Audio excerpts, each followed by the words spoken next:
একটা ছাগল চতুর্দিকে ঘুরে ঘুরে ঘাস খাচ্ছে। একটা বনের ধারে ছাগলটা ঘাস খাচ্ছে। তো কেউ গিয়ে বলছে ছাগলটাকে, ওরে ছাগল, তুই তো একটা নিরীহ প্রাণী, এই বনে গিয়ে কত ভালুক আছে, বাঘ আছে, হাতি আছে, নেগড়ে আছে, তোর ভয় লাগে না? ছাগলটা তখন মুখে ঘাস নিয়ে বলছে, জানো আমি কাউকে ভয় করি না। সে কি রে? আর এই বনে যে অনেক নেগড়ে বাঘ আছে, তোকে যে কখন ধরে ফেলবে, খেয়ে নেবে। বলে না না না না, আমি ভয় করি না। কেন জানো? আমি সিংহ দাদার সঙ্গে বন্ধুত্ব করেছি, সিংহ দাদার সেবা দিয়েছি।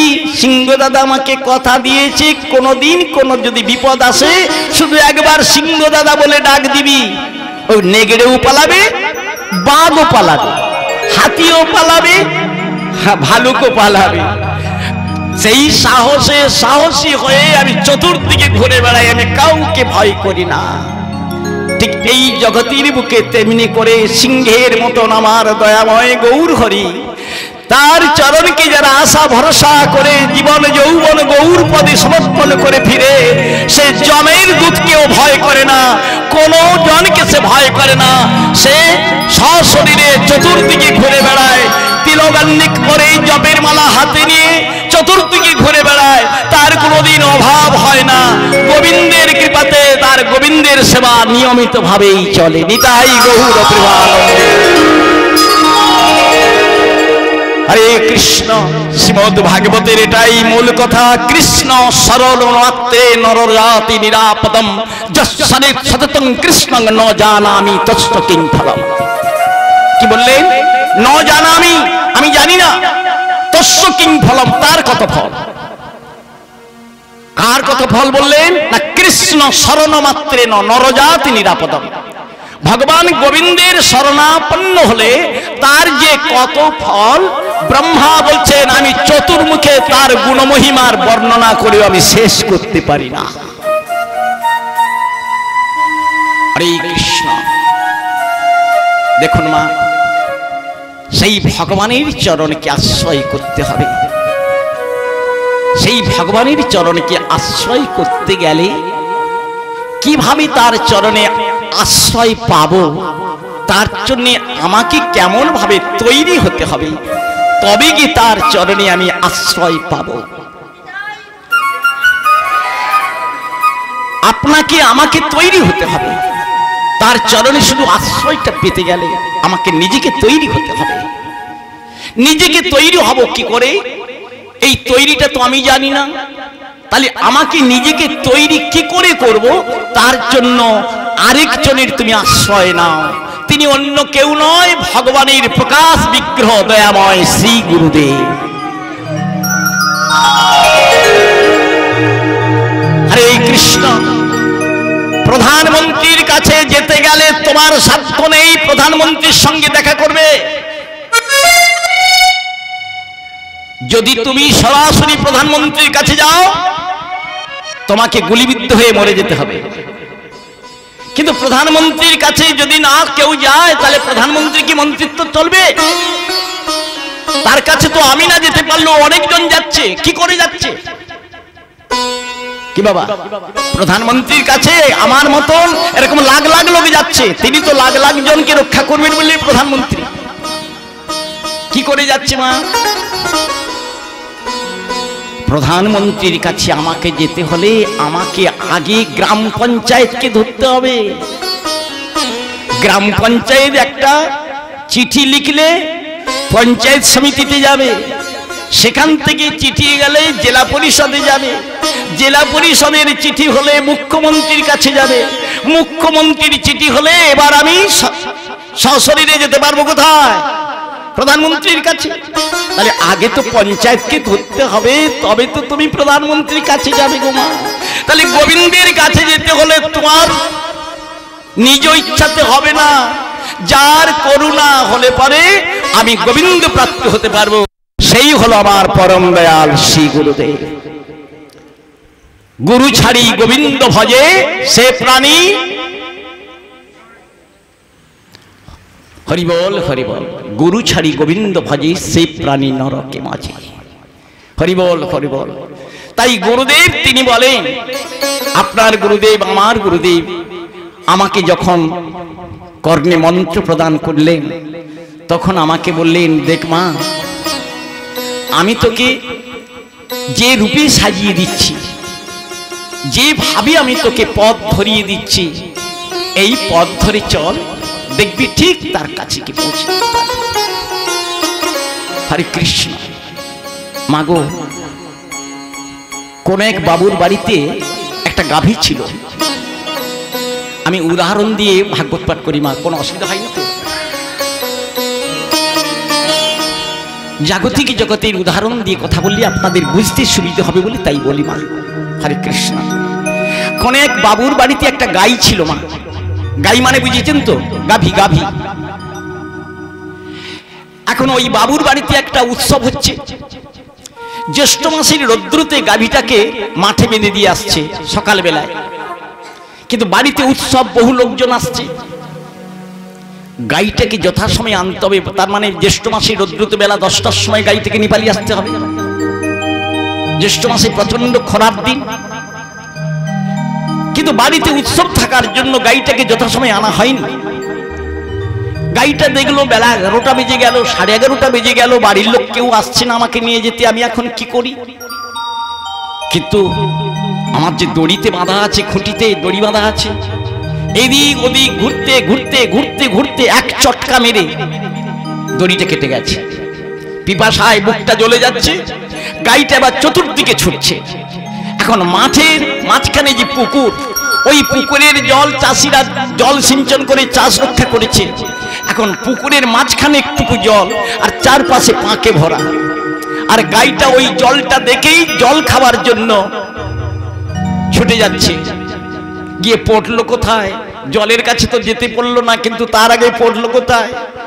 পাঁকে পড়ে হাবুডুবু করছে। জলের কাছে যাওয়া হয়নি।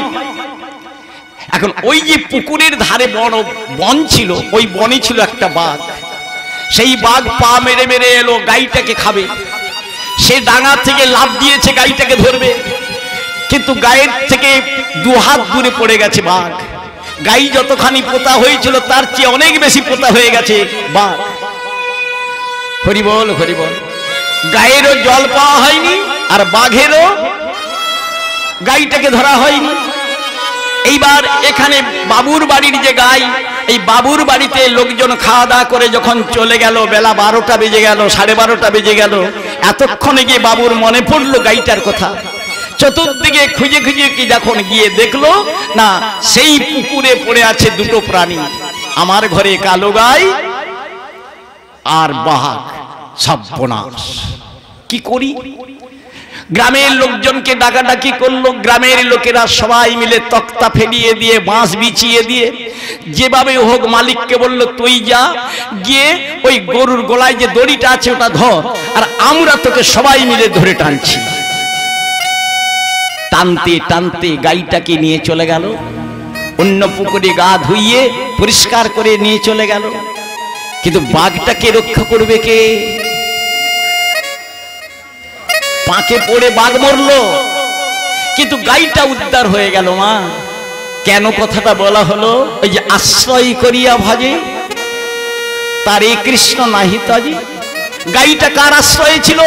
ওই বড় লোকের বাড়ির গাই, বাবুর বাড়ির গাই। সে যে একটা আশ্রয়ে ছিল গো মা। অতএব যে কোনো কারণে সে আজ বিপদাপন্ন হয়েছিল, কিন্তু তাকে উদ্ধার করার জন্য উপায়টা ছিল কি?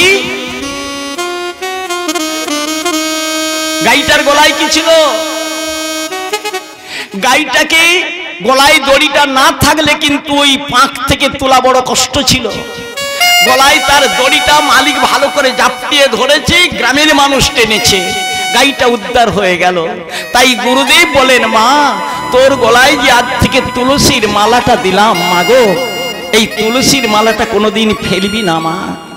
যদি তোর বাপের ঘরে নেগলেস দেয়, নেগলেস পর, ক্ষতি নেই, কিন্তু এই তুলসীর মালাটাকে যেন কোনোদিন ফেলে দিবি না মা।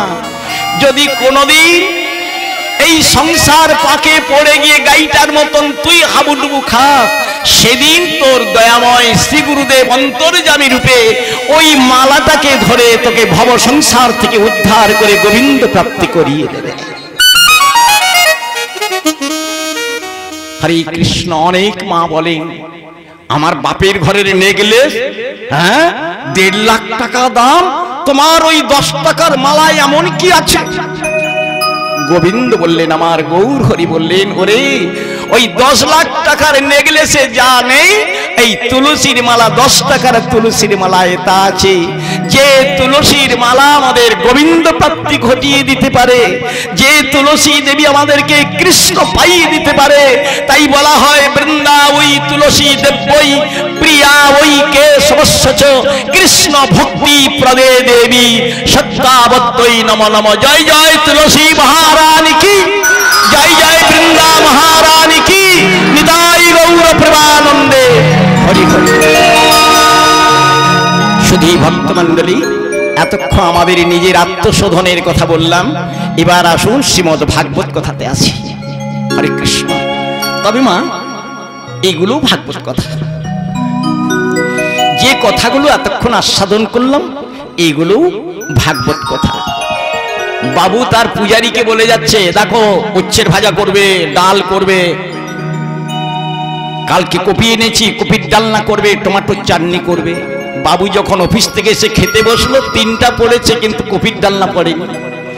আরে কি হলো পূজারী মশাই, তুমি কপির ডালনা করলে না কেন? বলে আমি কপি খুঁজে পাই না। আরে কালকে বিকেল বেলায় বাজার করে আনছি, তুমি কি কপি খুঁজে পাওনি? বলে এই দেখুন না, ঝুড়ি ভরে কাছে এনে পৌঁছে দিল, এই দেখুন চতুর্দিকে কপি খুঁজছি, কোথাও কপি খুঁজে পাইনি, ডালনা করব কি করে? বাবু বললেন, আর এই পাতাগুলোই তো কপি। আরে এর নামটা তো হলো পাতা কপি, সমস্ত পাতাগুলোই তো কপি। তুই এই কপি ছুঁড়ে ছুঁড়ে কপি ছুঁড়ে ছুঁড়ে কপি কোথায় খুঁজে পাবি? ঠিক তেমনি করে হরি কথাই হলো ভাগবত কথা, কৃষ্ণ কথাই হলো ভাগবত কথা। আমরা যেই কথাই গুরু বৈষ্ণবের মুখ থেকে শুনি না কেন, এটাই আমাদের ভাগবত শোনা হবে মা। ভাগবত কাকে বলে? 4টি অক্ষর মা। আজকে আপনারা সবাই ভাগবত শুনবেন আসছেন তো নাকি? আজকে আপনারা সবাই আসছেন ভাগবত শুনতে তো? কেমন ওই ভাগবত খুলে পড়ে গেলেই ভাগবত শোনা হয়। আর যদি এই ভাগবতের ব্যাখ্যা করে কেউ বলে, সেগুলো কি ভাগবত কথা নয়? ভাকারে জন্মিত ভাব, গোকারে জ্ঞানগত ভব, বকারে ব্রহ্মর পঞ্চতকারে তত্ত্ব দর্শনম।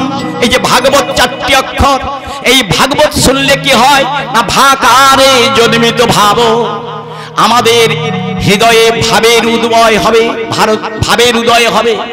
যে ভাব আমাদের নাই বলে এত ভাব, ভাব নাই বলে এত ভাব। যে লোকটা 1.5 লাখ টাকা মাসে রোজগার করে, সেও বলে আমার অভাব। আর যে ভিখারি ভিক্ষা করে খায়, সেও বলে আমার অভাব। যে লোকটা ব্যবসা বাণিজ্য করে খায়, সেও বলে আমার অভাব। যে লোকটা চাষবাস করে খায়, সেও বলে আমার অভাব। কিন্তু অভাবটা নাই কার? বলুন, আপনারা বলুন, অভাব নাই কার? ভাব আছে যা, সেটা কোন ভাব? স্বামী স্ত্রীর ভাব, ভাই বোনের ভাব, রাজায় রানীতে ভাব, প্রতিবেশী প্রতিবেশীতে ভাব, চোরে চোরে ভাব। না না না, সেই ভাব আছে তার যার গোবিন্দের সঙ্গে পূর্ণ হয়েছে ভাব, সেই হলো প্রকৃত। অভাব নাই তার, তার অভাব থাকে না। বৈষ্ণবেরা প্রত্যেক দিন রাজভোগ গোবিন্দকে দিতে পারে, কিন্তু অবশ্য সে পারে না গোবিন্দকে রাজভোগ দিতে, কার্পণ্য থাকার জন্য, অভাবের জন্য।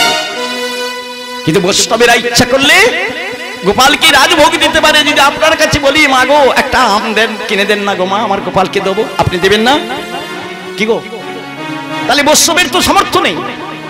আপনি একটা আম কিনে দেন না বাবা, আমার ঘরে গোপাল আজ আম পাইনি মাসে, আপনারা একটু আমাকে সাহায্য করুন না। তাহলে বৈষ্ণবীরা পারে গোবিন্দকে পেতে। কি করে পারে? বৈষ্ণব হৃদয়ে সদা গোবিন্দ বিশ্রাম, আর গোবিন্দ কহেন মম বৈষ্ণব পরা। তাহলে ভগবানের সঙ্গে যার ভাব আছে সেই ভাব আমাদের জানতে হলে ভাগবতকে আশ্রয় করলে তবে গিয়ে এই ভাবের ভাবুক হওয়া যায়। তাই ভাগবতের প্রথম অক্ষর হলো ভা। গকারে জ্ঞানদূত ভাব ভাগবত, গকারে জ্ঞানদূত ভাব। আমরা যে যতই জ্ঞানের বড়াই দেখাই না কেন, আমি ত্রিপুল এমএ পাস করেছি, ওই জ্ঞানটা জ্ঞান নয়, ওটা আক্ষরিক জ্ঞান। ওর দ্বারা তুমি অর্থোপার্জন করতে পারো ঠিক, কিন্তু ওই জ্ঞান দিয়ে ভগবান গোবিন্দকে পাওয়া যাবে না।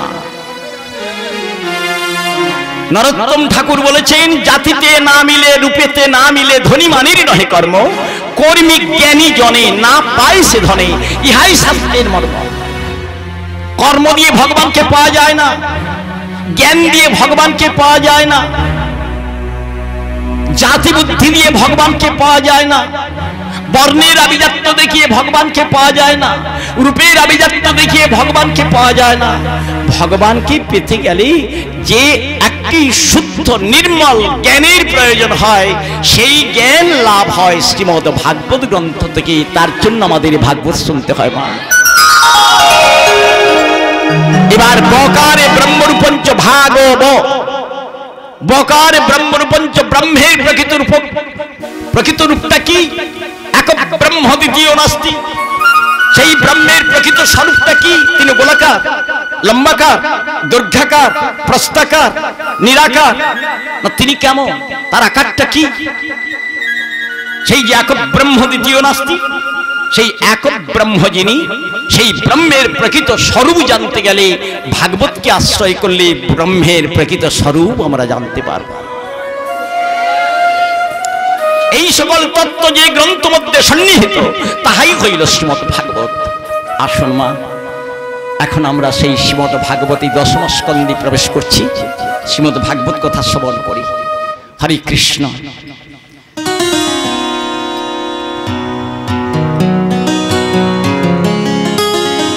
ওরে ও পাগল মন,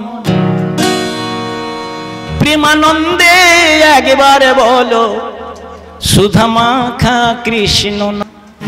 ওরে ও পাগল মন, প্রেমানন্দে একবারে বলো সুধা মাখা কৃষ্ণ নাম।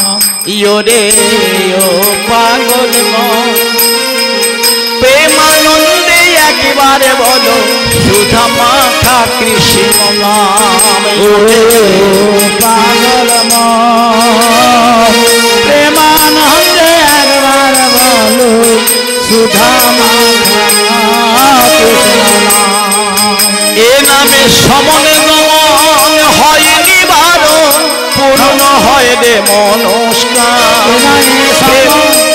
সমন গমন হয় নিবারণ, পূর্ণ হয় রে মনস্কার। প্রেমানন্দে একবার বলো সুধা মাখা কৃষ্ণ নাম।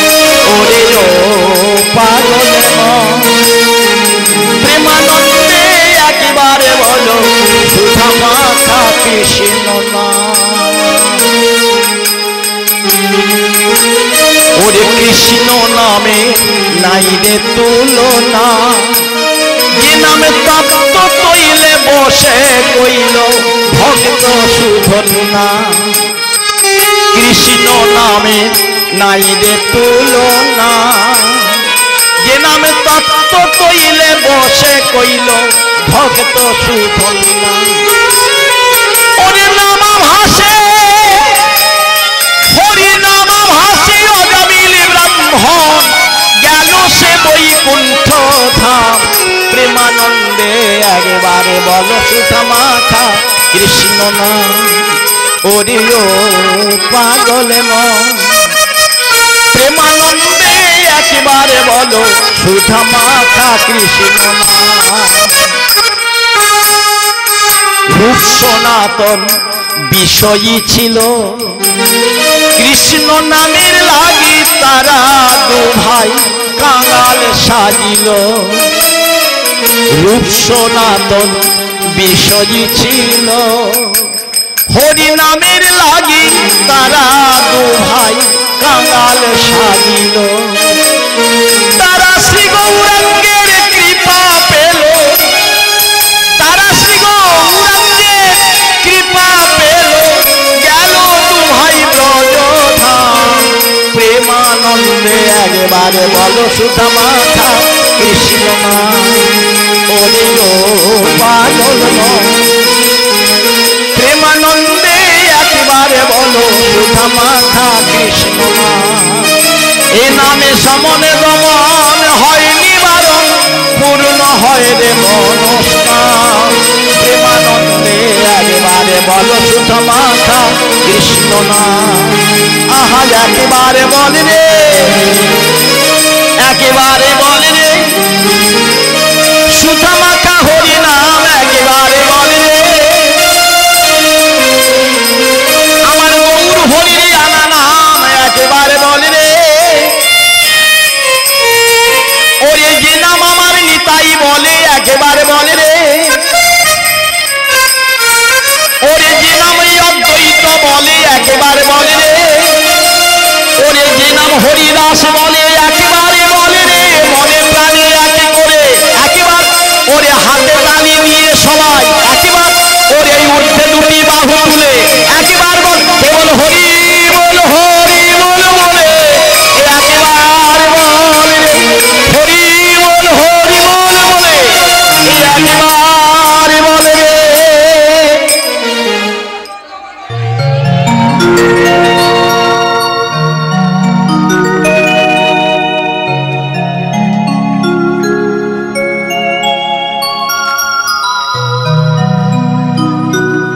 হরে কৃষ্ণ।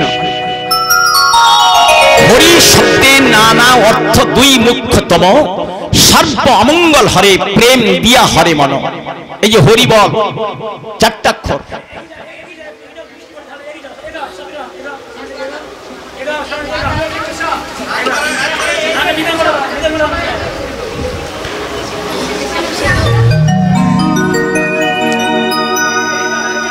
হরি বল চারটি অক্ষর মা, 16 নাম 32 অক্ষর। হরে কৃষ্ণ কৃষ্ণ কৃষ্ণ হরে হরে, হরে রাম রাম রাম হরে হরে। 16 নাম 32 অক্ষর, কিন্তু মূলত নাম তিনটি, মূলত নাম হলো তিনটি, হরে কৃষ্ণ রাম। 8 বার হরে বলছি, 4 বার কৃষ্ণ বলছি, 4 বার রাম বলছি। কেমন? হরে কৃষ্ণ কৃষ্ণ কৃষ্ণ 4 বার কৃষ্ণ হয়ে গেল, হরে হরে। কেমন? এবার হরে রাম রাম রাম হরে হরে, তাহলে 8 হরে 4 কৃষ্ণ 4 রাম। কিন্তু মূলত নামটা কি? হরে কৃষ্ণ রাম। কেমন? এটাকে ঘুরিয়ে ফিরিয়ে 16 নাম 32 অক্ষর। এই হরে শব্দের অর্থ আমাদের শাস্ত্রকার বললেন, হকারে দৃশ্যতে রাধা, রে কারে কৃষ্ণ এবচ। তাহলে হরে মানেটা কি বললেন? হকারে দৃশ্যতে রাধা, তাহলে হ মানে রাধা, রে কারে কৃষ্ণ এবচ, তাহলে রে মানে কৃষ্ণ। এবার ক্রিকারে ক্রমরাধায়া, স্নকারে কৃষ্ণ বীজকম। তাহলে কৃষ্ণ বলতে গেলে ক্রি মানে রাধা আর স্ন মানে কৃষ্ণ। রাকারে আল্লাদিনী রাধা, মকারে মনমত মদন মোহন। তাহলে রাম বলতে গেলে রা মানে রাধা আর ম মানে কৃষ্ণ। তাহলে সমস্ত নামের মূলেতে কি নামটি এলো? রাধে কৃষ্ণ।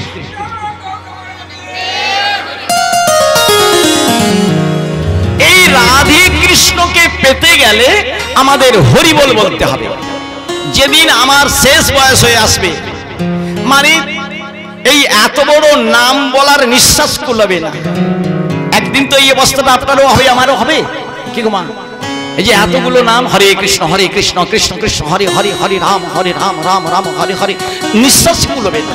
এমন একটা দিন আসবে, মহাপ্রভু বললেন সেদিন তোমাকে আর এত বড় নাম বলতে হবে না, 4টি অক্ষর বলবে, হরি বল। এই হরি বল হরি বল হরি বল বলতে বলতে যেন আমি শেষ নিঃশ্বাস ত্যাগ করতে পারি। আমার দেহ প্রাণহীন ভাসিবে যেদিন জাহ্নবীর তরঙ্গে, সেদিন ভাই বন্ধুগণ আদি যতজন কেহ না যাইবে সঙ্গে। আমার অন্তিম সময়ে হে হরিদয়াময় শ্রীরাধায় লইয়া বামে, চূড় ধরা পড়ি দাঁড়াইও হরি ত্রিভঙ্গ বঙ্কিম ঠামে। আমার দেহ পতন হলে দেন ব্রজ ধাম মিলে, অন্য ধামে কাজ নাই। ওগো কৃষ্ণানন্দের উক্তি রাধা কৃষ্ণ ভক্তি, জন্মে জন্মে যেন পাই।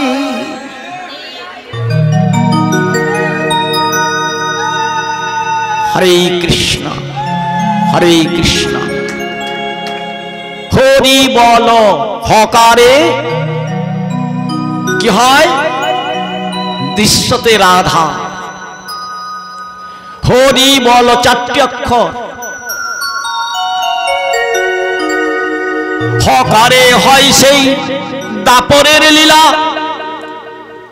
রিকারে ব্রজ গোপীর মনজে মহিলা, বকারে ব্রজ গোপীর বহু প্রেম হয়, আর লকারে শ্রীরাধিকা জানিহ নিশ্চয়। কথাটা ঠিক বুঝতে পারলেন না।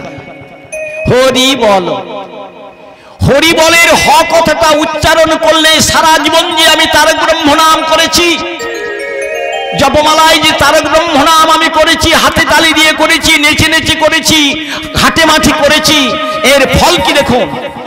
শেষ দিনে, শেষের দিনে যখনই হ কথাটা বদনে উচ্চারণ হবে, সঙ্গে সঙ্গে দাপরের লীলা কথাটা আমার হৃদয়ে জেগে উঠবে। রিকারে ব্রজগোপীর মনজে মহিলা, হরি কথাটা বলার সঙ্গে সঙ্গে আমার মনকে মোহন করবেন আমার শ্রী গোবিন্দ। বকারে ব্রজগোপীর বহু প্রেম হয়, ব কথাটা বদনে উচ্চারণ করলে আমার হৃদয়ে ব্রজগোপীর মতন প্রেম জাগ্রত হবে। আর সেদিন লকারে শ্রীরাধিকা জানিহ নিশ্চয়, সেদিন আমি রাধারানী হয়ে যাব, গোবিন্দের চরণ তলায় আমি ঠাঁই পেয়ে যাব অন্তিম সময়। ভক্তমণ্ডলী, আপনারা মনে ব্যথা পাচ্ছেন না তো? কই ভাগবত পড়ে খুলে পড়ে দিচ্ছেন নি? মনে কিছু করছেন না তো? হরি বল হরি বল। আমার জীবনের কিছু একটা চরিত্র আপনাদের কাছে তুলে ধরছি। আজ থেকে 29 বছর আগে আমরা স্বামী স্ত্রী পুরী গিয়েছিলাম।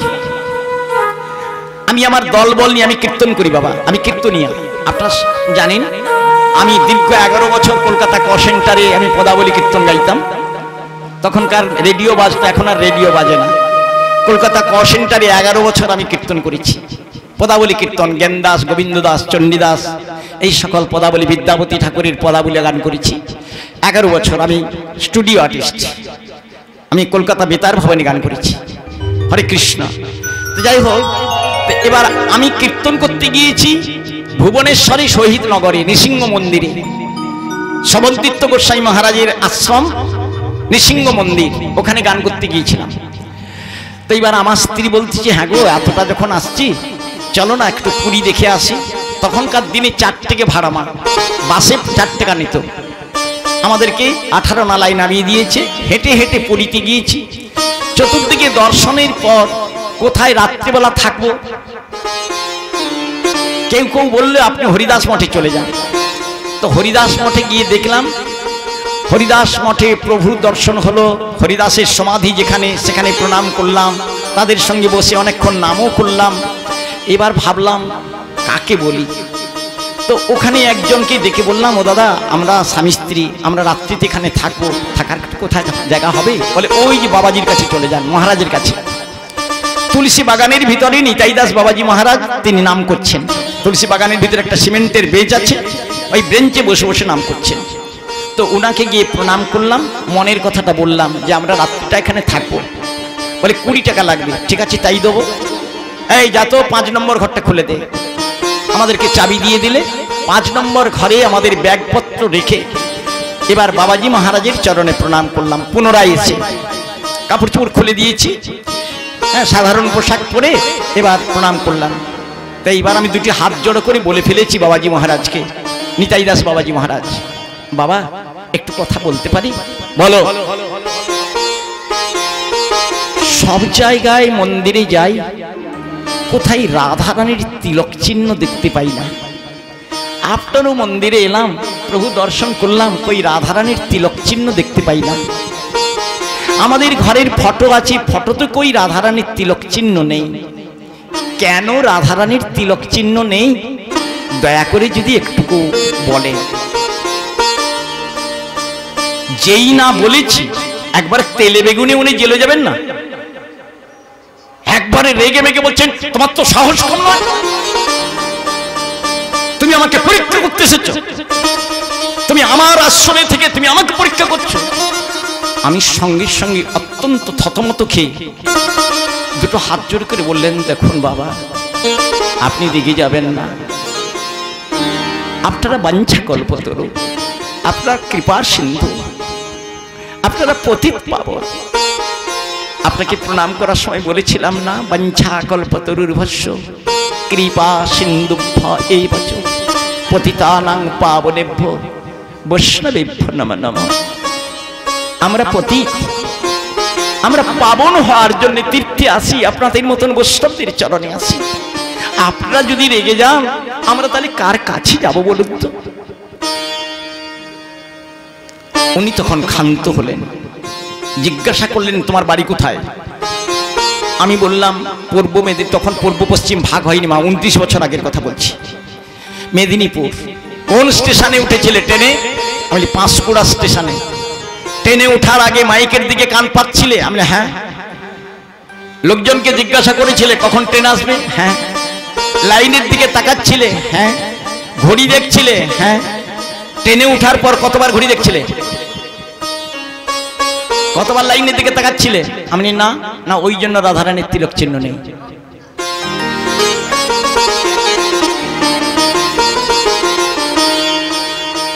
কি বললো বলুন তো? উনি কি বললেন আমাকে বুঝতে পারলেন না? ট্রেনে ওঠার আগে যেমন তোমার ছটপটানি, কতবার লাইনের দিকে দেখতেছো গাড়ি আসতেছে কিনা, টাইম হয়ে গেল এখন কেন গাড়ি আসছে না, মাইকে কতক্ষণ আগে ক্যানভাস করেছে কেন গাড়ি আসছে না, একে তাকে জিজ্ঞাসা করছি, ছটপট করছি না? কি গো বাবা, গাড়িতে যখন কেউ উঠে যায় তখন আর ওই ছটপটানি থাকে কি? স্থির হয়ে সে সিটে বসে আছে, সময় হলে গন্তব্যস্থানে আসবে, আমি ট্রেন থেকে নামবো। মাইরা যখন কলসি নিয়ে যায় জল ভরতে নদীতে যায়, যতক্ষণ না কলসিটা ভরে ততক্ষণ ভট ভট ভট ভট ভট ভট শব্দ করে। কলসিটা যখন ভরে যায় শব্দ থাকে, সে জলের তলায় তলিয়ে যায়, কোনো শব্দ বেরোয় না। ঠিক তেমনি করে রাধারানীও ততদিন তিলক করেছিল, রাধারানীও একাদশী ব্রত করেছিল, রাধারানীও তুলসী পরিক্রমা করেছিল, রাধারানীও গোবিন্দ সেবা পূজা করেছিল। এখন তুমি গোবিন্দের বামে রাধারানীকে দেখতে পাচ্ছ, এখন কি তাহলে রাধারানীর গোবিন্দ পেতে বাকি আছে? তাহলে জগতের বুকে আমাদের ততদিন ভজন করতে হবে, সাধন করতে হবে, তিলকান্নিক করতে হবে, জপমালায় নাম জপ করতে হবে, যতদিন না পর্যন্ত আমাদের হৃদয়টাকে রাধারানী বানাতে পারি ততদিন আমাদেরকে ভজন করতে হবে, সাধন করতে হবে।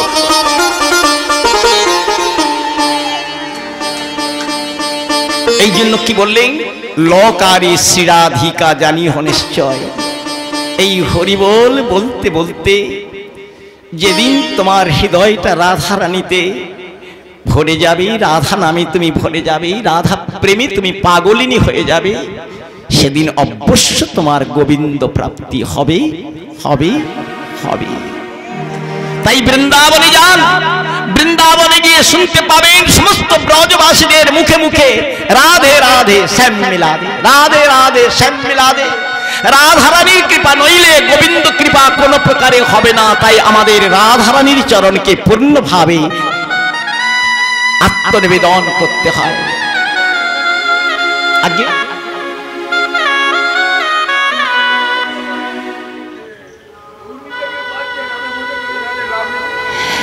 হরে কৃষ্ণ। আচ্ছা আচ্ছা, ঠিক কথাই বলছেন উনি, যিনি বলছেন ঠিকই বলছেন। নিতাই হলেন গুরুদেব। আপনার গুরুদেব নিতাই, আমার গুরুদেব নিতাই, আপনার গুরুদেব নিতাই, আমাদের সকলের গুরুদেব হলেন নিতাই। অতএব নিতাই ছাড়া গৌর নিলে না, আর গৌর ছাড়া ব্রজে যাওয়া যায় না, আর ব্রজে না গেলে রাধা কৃষ্ণের কৃপা লাভ হয় না। তাহলে নিতাই ভজলে গৌর পাবে, গৌর ভজলে ব্রজে যাবে, ব্রজে গেলে রাধা কৃষ্ণ পাবে। হরে কৃষ্ণ। আজকে ভগবান শ্রীকৃষ্ণ বয়স হলো মাত্র 6 বছর কি 7 বছর, 6 পেরিয়ে 7-এ পা দিয়েছে মাত্র। দাদার বয়স হলো 8 বছর, মানে কৃষ্ণের চেয়ে 1 বছর বেশি। হরে কৃষ্ণ। মায়েরা সবাই জানেন কংসের কারাগারে বসুদেব দৈবকী যখন ছিলেন, একের পর এক করে 1, 2, 3, 4, 5, 6টা গর্ভের সন্তানকে কংস আছাড় দিয়ে দিয়ে মেরে দিলেন। সপ্তম গর্ভে যিনি বলরাম, তিনি নিবেশে ছিলেন। যোগমায়ার প্রভাবে, যোগমায়ার কৃপাতে দৈবকীর গর্ভের সন্তান চলে গেল রোহিণীর গর্ভে। অষ্টম গর্ভে ভগবান গোবিন্দ, ঠিক 1 বছর পরে। তাহলে বলরামের বয়স হলো 8 বছর, আর কৃষ্ণের বয়স হলো 7 বছর। হরে কৃষ্ণ। যখন কৃষ্ণ বলরাম গোচারণী প্রত্যহ চলে যেতেন, তার সখাগণকে সঙ্গে করে নিয়ে শ্রীদাম, সুদাম, দাম, বসুদাম, স্তক কৃষ্ণ, অর্জুন, সুবল, সুবাহু, মহাবাহু, মধুমঙ্গল, লবঙ্গ, এই 12টি রাখাল, ওই সঙ্গে উপরাখাল অনেকেই ছিল, তাদেরকে নিয়ে কৃষ্ণ গোচারণে যেতেন। 2টি ভাই গোচারণে চলে গিয়েছেন। ঠিক এই সময় রোহিণী যশোদাকে ডেকে বলছেন, যশোদে কাছে এসো। দুজনে বসেছেন, 2 মহারানী বসেছেন। ইনি নন্দ মহারানী, নন্দ রাজার স্ত্রী, আর উনি হলেন বসুদেবের স্ত্রী, মানে বলরামের মা। আজকে নন্দ রাজার ঘরে তিনি অবস্থান করে আছেন। তো রোহিণী উনি যশোদাকে কাছে ডেকে বলছেন, যশোদা, আমি তোমাকে একটা কথা বলতে চাই। 2 জনে বসেছেন। এইবার রোহিণী মা বলছেন, শোনো যশোদে, কেন যে এরকম হয় আমি জানি না। জানো, আমি প্রায় প্রত্যেক দিন দেখতে পাই যখন আমার বলরাম ঘুমিয়ে যায়, বলরামের নাসিকা দিয়ে একটা সুতোর মতন সাপ বেরোয়, সুতোর মতন সাপ, কাপড়ের যেমন একটা সুতো, ওই রকম একটা সুতোর মতন একটা সাপ বেরোয়। আর সেই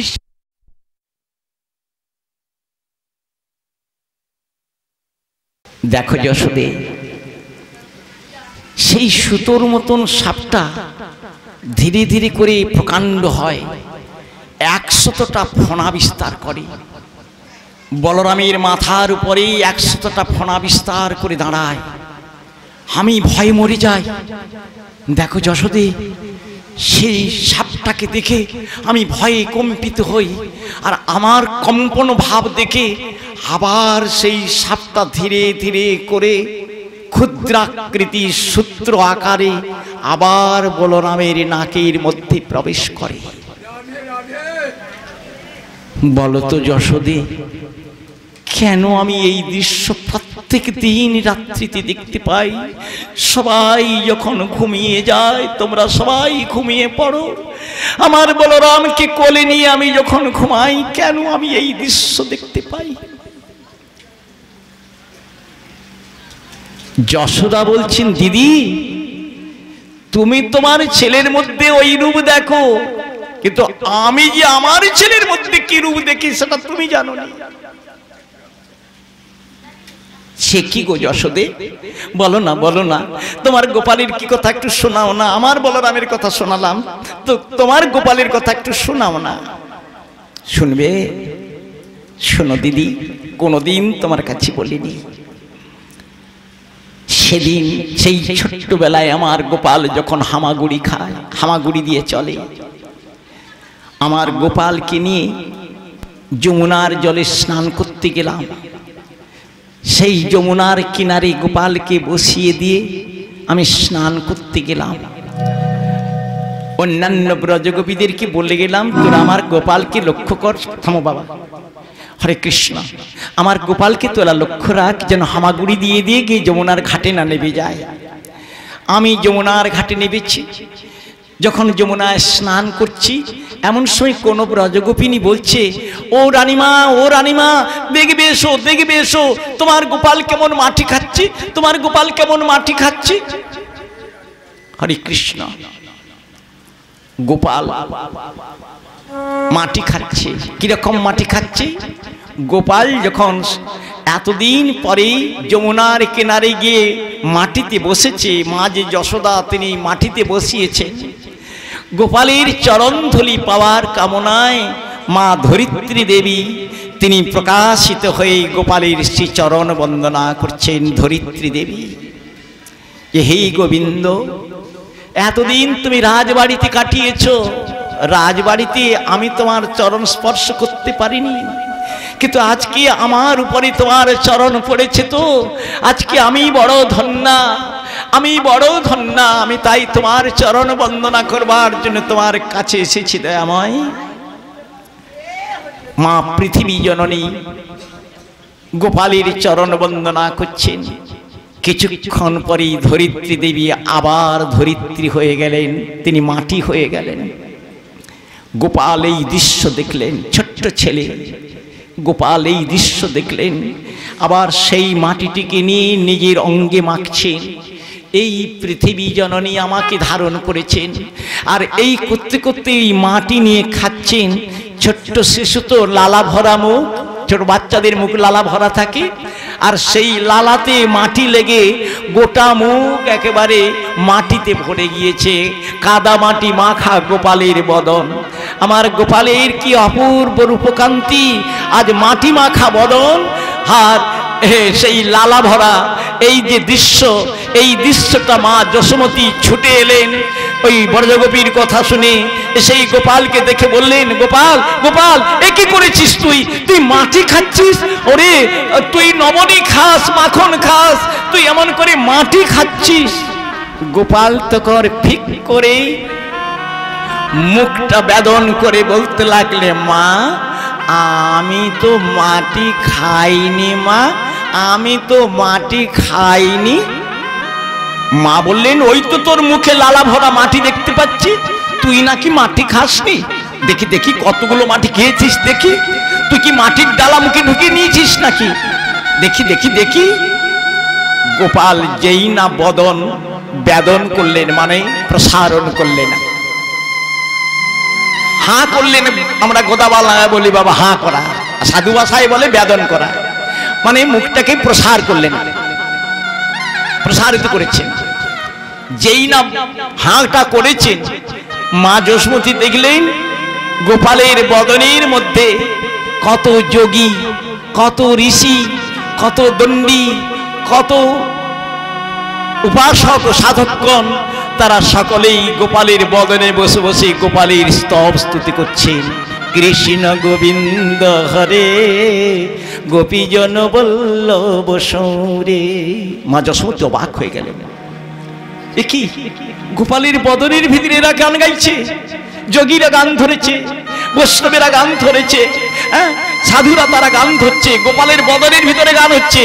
হরি বল, হরি বল। কৃষ্ণ গোবিন্দ হরে গোপীজন বল্লভ সৌরে রাধিকার মন কংস নিষূদন রাধিকার মন কংস নিষূদন জামুলা ভঞ্জন হরে মুরারে কৃষ্ণ গোবিন্দ হরে কৃষ্ণ গোবিন্দ হরে গোপীজন বল্লভ সৌরে পুতনা ঘাতন কংস নিষূদন পুতনা ঘাতন কংস নিষূদন রাধিকার মন হরে মুরারে কৃষ্ণ গোবিন্দ।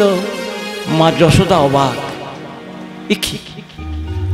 আবার দেখলেন সূর্য চন্দ্র গ্রহ নক্ষত্র, একই দেখতে পাচ্ছি সমুদ্র, দেখতে পাচ্ছি পর্বত, এ আমি কি দেখছি, এ আমি কি দেখছি গোপালের বদনে আমি কি দেখছি। শুধু তাই নয়, অনন্ত কোটি বিশ্ব ব্রহ্মাণ্ড যেন গোপালের বদনের মধ্যে প্রকাশিত হয়েছে। মা যশোমতী তা দর্শন করে হতবাক হয়ে গেল। হরি বল হরি বল। দিদি, তুমি তো তোমার বলরামের কথা শোনালে, আমার গোপালকে আমি এই রূপে, কত রূপে আমি গোপালকে দেখতে পাই। এখন এই যে রোহিণী এবং যশোদা দুজনে মিলে কথোপকথন হচ্ছে। মা কি কথোপকথন? নিজ নিজ পুত্রের কথোপকথন। ইনি তার নিজের পুত্রের কথা বলছেন, আর উনি তার নিজের পুত্রের কথা বলছেন। এই দুই মহারানীতে যে পুত্রগণের কথোপকথন চলছে, ঠিক এই সময় জানালার ধারে এসে দাঁড়িয়েছেন ছোট্ট একটা মেয়ে ছেলে, নামটা হলো তার সুভদ্রা। হরি বল হরি বল। সুভদ্রা জানলার ধারে দাঁড়িয়ে দাঁড়িয়ে দুই দাদার সব গুণকথা শুনছে। সুভদ্রা বলছে, তাই নাকি? আমার বড় দাদার নাক দিয়ে সাপ বেরোয়, সে আবার প্রকাণ্ড মূর্তি ধারণ করে শত ফনা বিস্তার করে। ও বাবা, আমার দাদার নাক দিয়ে সাপ বেরোয়। আমার ছোট দাদা কৃষ্ণের মুখে নাকি অনন্ত কোটি বিশ্ব ব্রহ্মাণ্ড। কি শুনছি, কি শুনছি, কি শুনছি। এই আশ্চর্য কথাগুলো শুনে সুভদ্রার চোখগুলো পর পর করে বড় হয়ে যাচ্ছে, আর দুটো হাত, আপনি যেখানে ভাগবত শুনছেন, হঠাৎ করে কেউ যদি এসে শোনায় আপনার নাতি জলে পড়ে গেছে, বলুন তো আপনার দশাটা কি হবে? আরে কি করবি, হবে কিনা? কি গো, চোখ দুটো বড় হয়ে যাবে, হাত দুটো ছোট হয়ে যাবে। আশ্চর্য ভাব, আশ্চর্যান্বিত ভাব। হ্যাঁ, আমার বড় দাদার নাক দিয়ে সাপ বেরোয়, আমার কৃষ্ণ দাদার মুখে অনন্ত কোটি ব্রহ্মাণ্ড। এই যে ঠুটো অবস্থা, ঠিক এই সময়ে গোচারণ সেরে কৃষ্ণ বলরাম ফিরে আসছে। এসেই দেখলেন জানলার ধারে ঠুটো হয়ে দাঁড়িয়ে আছে একজন। কি নামটা বললাম? বলরাম এসে বললেন, কি রে বোন সুভদ্রা, তোর এই দশা কেন রে? হায় হায়, তোর কি হলো রে? বলরামের চোখগুলো বড় বড় হয়ে গেল, আর দুটো হাত ছোট হয়ে গেল। সুভদ্রার দশা দেখে পিছনে যে কৃষ্ণ ছিল, কৃষ্ণ এসে দেখলো দাদা ঠুটো, ভগ্নী ঠুটো। কৃষ্ণের চোখগুলো বড় বড় হয়ে গেল, হাত দুটো ছোট হয়ে গেল। জগন্নাথ বলদেব সুভদ্রা মাইয়া কি জয়, জয় জগন্নাথ বলদেব সুভদ্রা মাইয়া কি, নিতাই গৌর প্রেমানন্দে।